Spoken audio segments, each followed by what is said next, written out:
Hello everyone and welcome back to the channel. My name is Hector and today I'm very excited to talk about what tools I use the most when working on watches. Let's start off with tweezers. They are most for handling small parts. There are a plethora of types, sizes, materials and brands. For the size, the bigger the number, the bigger the tweezer. And for me, the beefiest one that I have is a number 12, as you can see. And the thinnest or skinniest one is a number 5. And talking about brands, honestly, Dumont is probably the best one out there. But they are extremely pricey, they are too expensive. And you can find cheaper ones of acceptable quality. Like this one I'm holding right now. It's a Switzerland standard, but it's just a Chinese pair of tweezers. Let me tell you, it's pretty good. The only Dumont that I have is this one. It's a number 7, and yes, it's good. I have to admit it. It is honestly probably the best tweezers I have. But the rest of them are of acceptable quality. I can still work with them, and we can go with it. It's fine. They are not an option. If you wanna start tinkering with watches, you need tweezers because you have to handle small parts like these two tiny screws. So you don't wanna touch things with your fingers, and our fingers are gonna be too chubby, too chunky for those little screws. So using tweezers, it's the most appropriate thing when moving parts, taking things out of watches. Next, my favorite tool among all, screwdrivers.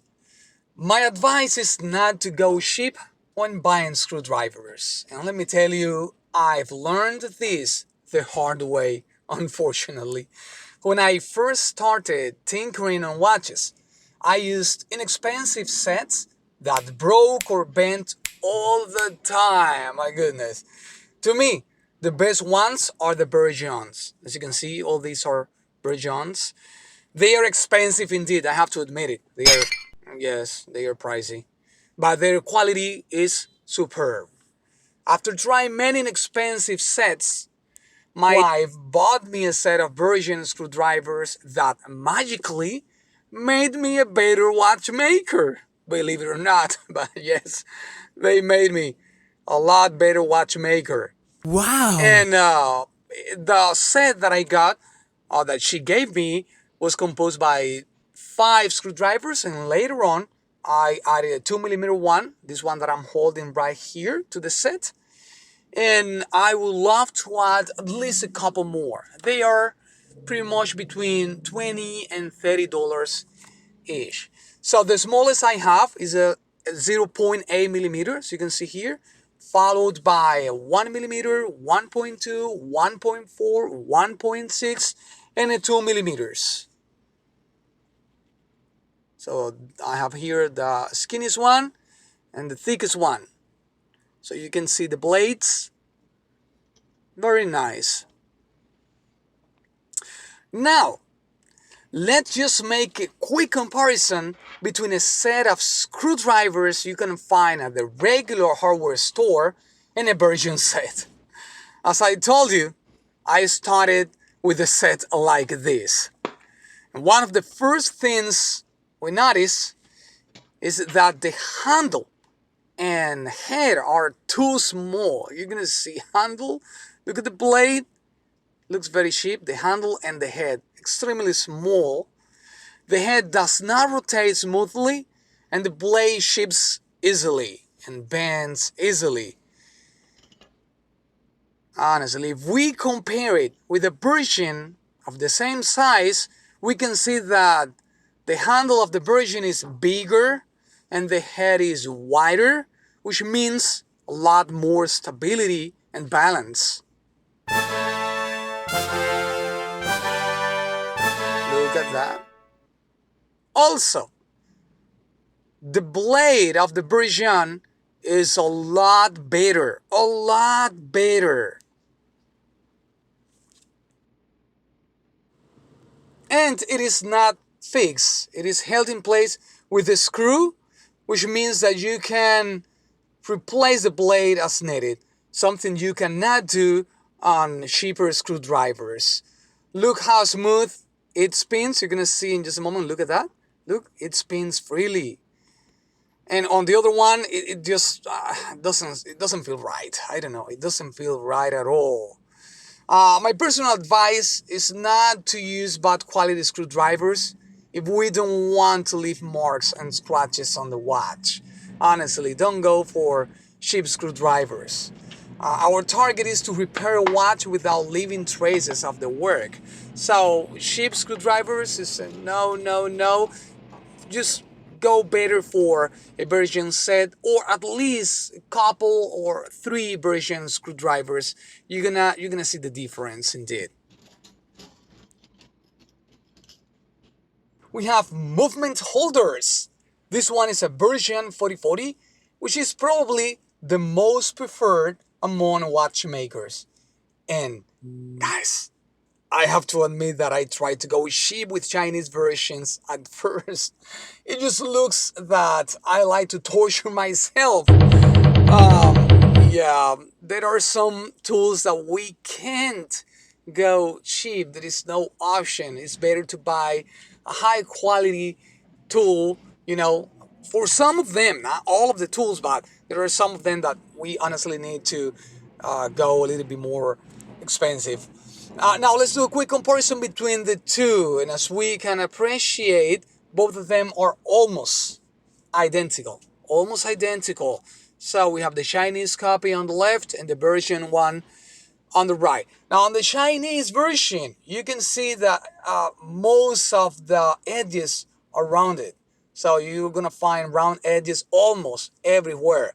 This causes that the movement slips frequently, exposing it to very serious damages. It happened to me before. Yes. So look at those round edges. Not good. Not good. Not good. If you get a file, you can file it down, making it a little better, but it won't ever be like a version movement. Not at all. On the other hand, you're gonna see in just a moment that the version holder has very sharp edges that will secure movements a lot better than its Chinese imitator. And look, there is almost no play here. Look at those perfect edges, very sharp. So, Chinese movement holders, I wouldn't recommend them. I've tried them, and I would say it's a no, no, no. Don't go cheap here. Try to find at least one version movement holder. You're gonna thank me later. Next on the list, we have a cushion. It is made out of soft materials like silicone, rubber, vinyl, and it's used to place the watch while removing the movement from the case, while removing hints and dials. To me, it's okay to go cheap here. Virgin has expensive ones, but they're not priority at all, at least for now. So with the Chinese version, I am more than happy so far. So far, so good right here with this tool. Next, we have the magic material, Radical. I wouldn't go for anything else other than a version, because one of its purpose is to clean some parts and hold some components without leaving any trace or residue behind. I don't want to hold the balance capsule with a piece of radical that leaves residue, causing the balance to have an excessive friction after the service. No, no, no. So radical is going to be our best friend, or maybe the third hand we don't have when repairing watches. And we use it like this to hold very tiny parts, and we don't want to leave any trace behind. So I wouldn't go for anything else besides version.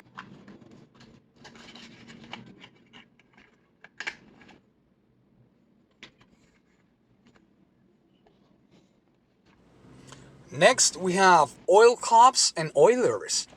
I think we don't need to go expensive here. the most important recommendation I can give you is to have oil cups with individual lids.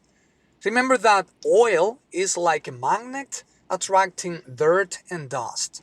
For that reason, we don't want to expose all type of oils every time we lubricate a part.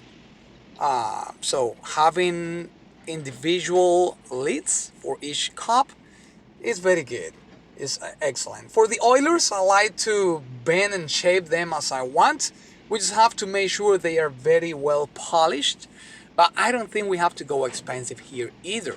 So we can buy Chinese ones and just simply shape them.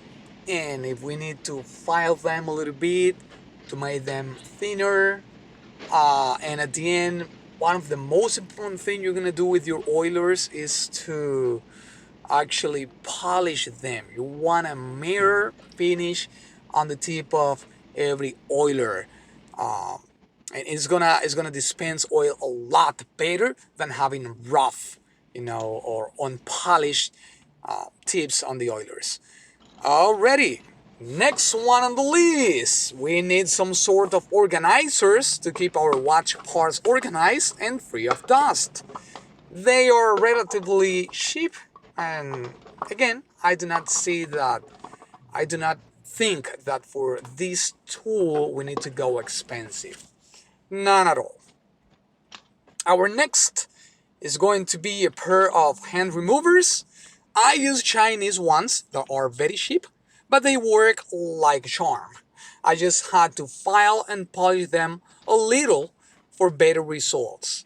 And there are very expensive ones out there, version, crazy expensive ones, but to me, these set of Chinese hand removers are perfectly fine. I go for it. I've been using it for a while with excellent results. No damage to the hands or the dial or anything. I just make sure I use a piece of plastic, as you can see right there. And well, if we remove hands, we also have to put them back in place. For that, I use these hand pushers. There are a lot more sophisticated ones to install hands, but these Chinese pushers do the job just fine.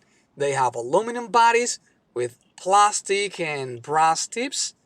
They are of different sizes, perfectly fine. Next, if we want to work on watches, we have to open their back, and for that we can use a watchmaker knife for some press-fitted cases. Not like my watch, which is a screw-down back. I'm just demonstrating how to use it right here. For screwed-down case backs, like on the watch that I'm wearing right now, we can use this other wrench, which is another type of watch back opener and closer. It is very simple to use. It is fully adjustable. We also have we always have to adjust it, depends on the size of the back. But very easy, very easy to use. And I didn't spend that much money on that one. Next, we have some pushes to remove the spring bars from the clasp, like this. And also, I use another type of spring bar tool to take the bracelet off the case. This one. So you pry out like this, and it's very simple and easy to remove bracelets from watch cases. Next, we need some sort of magnification. For that, I started using eye loops. I first bought an inexpensive set of 4 loops, 5 times, 10 times, 15 and 20 times. They are inexpensive if you go for Chinese versions, and they are of acceptable quality, yes. But later on, and I will show you in just a moment, I'm just showing you here the magnification time, 5, 10, 15, 20. There we go. But later on, I could afford the microscope, and that was when everything changed for the better. Microscopes are a game changer for working on watches. The depth of field and image quality you have on a microscope is unbeatable. Remember that if we don't see what's wrong on the watch, we won't be able to fix it at all.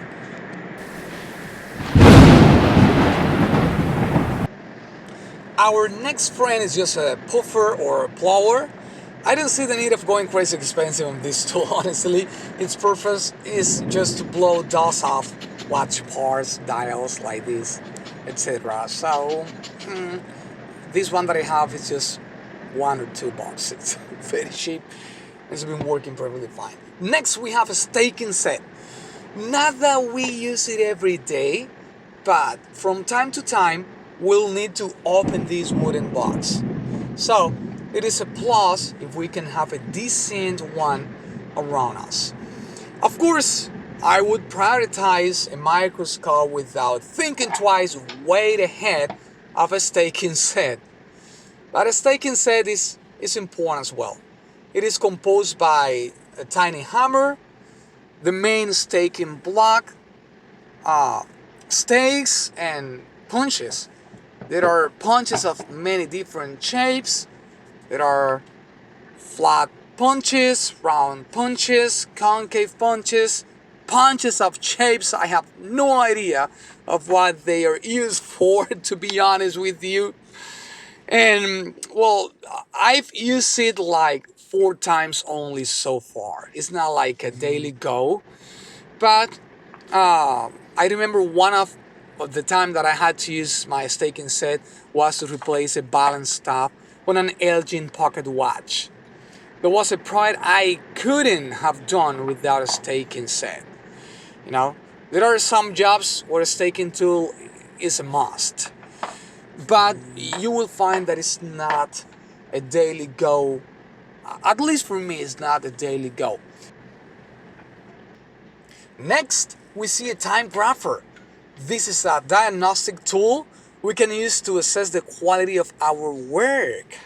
So after we service a watch, we can put it here and we can see if the watch is running better. It is just a microphone. This is the microphone that listens to the watch and gives us a reading to make corrections and adjustments as needed. So you can see some parameters like rate, how fast or slow it runs, amplitude, bit error. Very good tool to have around. Next, we have finger cuts. Extremely important when handling watch parts. We don't want to touch things with our bare hands because the grease on our skin will shorten the life of many tiny and fragile parts. But this is a must as well, and they are not expensive. We haven't talked about the bench mat yet. It is also advisable to use a mat. I have this Chinese and inexpensive one, but it works just fine to me. We see now all the tools we presented on this video. They are the ones that I most frequently use. And to give you just an estimate, all these tools cost me a little more than $500. Of course, I did not buy them all at once. I started with cheap screwdrivers and movement holders, as I told you at the beginning of the video. And I've been upgrading my tools little by little. Now, if you're just starting and you have just a couple $100, I would suggest you to go first for the following tools. Give me just a second to accommodate things here, and I will show you in a moment.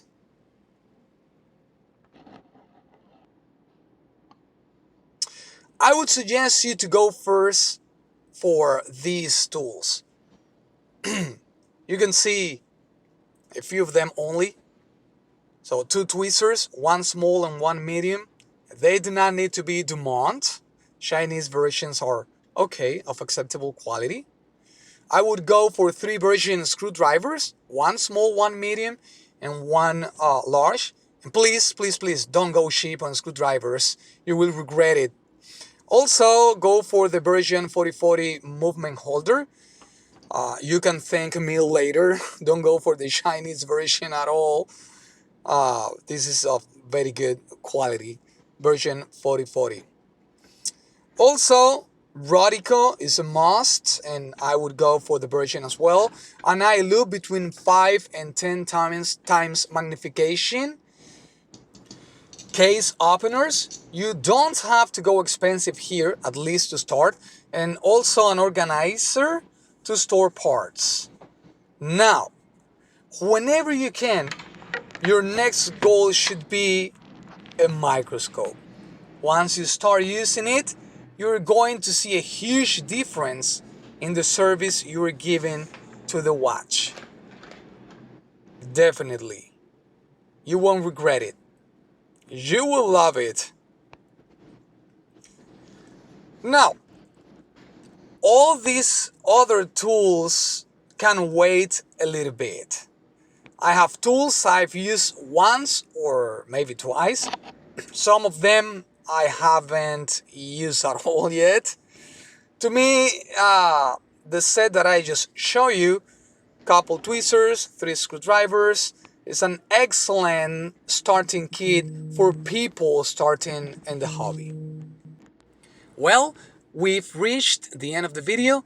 If you liked it, please give us a thumbs up, share so more people can find the content, comment, and don't forget to subscribe. See you on the next one.